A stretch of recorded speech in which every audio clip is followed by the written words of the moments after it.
Hi there, I'm going to show you how to change the battery on this Raptor key fob.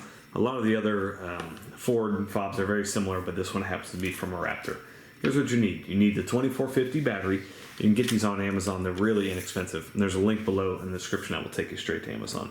And then also something to get the battery out, something small like this. It doesn't have to be exactly like this flat tip screwdriver, but something like that.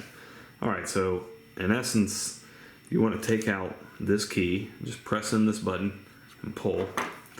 And then you can actually take your key, put it in here, and just pop that out right there.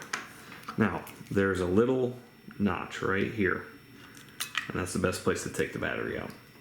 Alright, so take out your old 2450, put in your new one, positive side facing up, push it in like so.